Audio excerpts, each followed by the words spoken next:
আজকে মুসুর ডালের মাখা তৈরি করি। এটা কিন্তু গরম ভাতে জাস্ট অসাধারণ লাগে, আর বানানোও কিন্তু একেবারেই শর্টকাট, কম তেলে এটা কিন্তু হয়।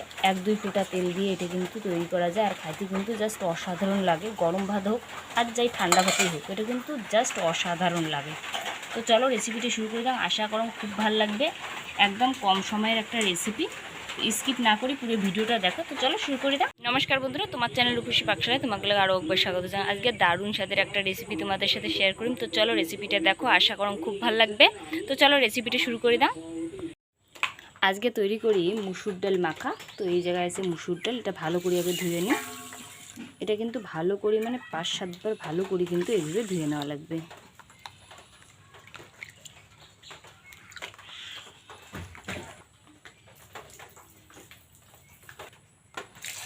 আর মুসুর ডালটা কিন্তু ধোয়াটা মুসুর ডাল মাখাটা খুব বেশি ইম্পর্টেন্ট। তো ভালো করে এটা কিন্তু ধোয়া লাগবে।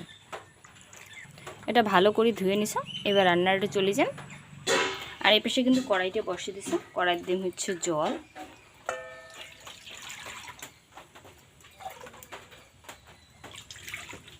দেড় কাপ হচ্ছে চা খাওয়ার যে নর্মাল কাপ আছে, 1.5 কাপ হচ্ছে কালার জন্য 2 গ্লাস দেওয়া লাগবে কিন্তু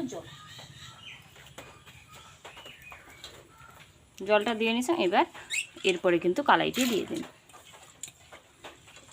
আর হ্যাঁ, যদি খুব তাড়াতাড়ি আর কি কালাইটা সিদ্ধ করা হয়, তো 1 ঘন্টা আগে এই মুসুর ডালটা কিন্তু ভিজিয়ে রাখলে খুব তাড়াতাড়ি এটা সিদ্ধ হয়ে যাবে।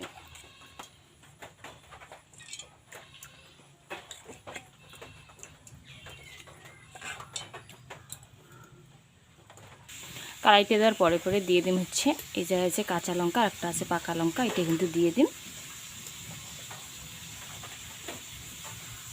তারপরে দিয়ে দিন হচ্ছে রসুন কোয়া। এটা দেওয়ার পরে কিন্তু এটা ভালোভাবে সিদ্ধ করে নেওয়া লাগবে।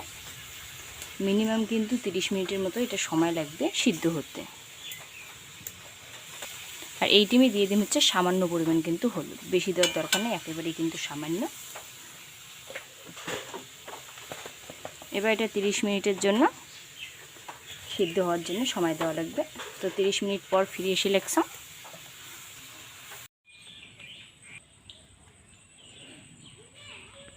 ফিরে আসলাম 30 মিনিট পর। এবার দিন হচ্ছে বিলাতি ধনেপাতা, একটা পাতা আর কি, বিলাতি ধনেপাতা। যদি নর্মাল ধনেপাতা থাকে অবশ্যই দিবেন। এটা নিয়ে এবার একটু ঘাঁটি দিন। আর কড়াইটি কিন্তু দেখো খুব সুন্দর সিদ্ধ হচ্ছে, একেবারেই কিন্তু খুব সুন্দর সিদ্ধ হচ্ছে। তো এটা আবার নামিয়ে নিন। এটা কিন্তু নামাতে নামাতে আরও একটু শুকনো শুকনো হয়ে যাবে।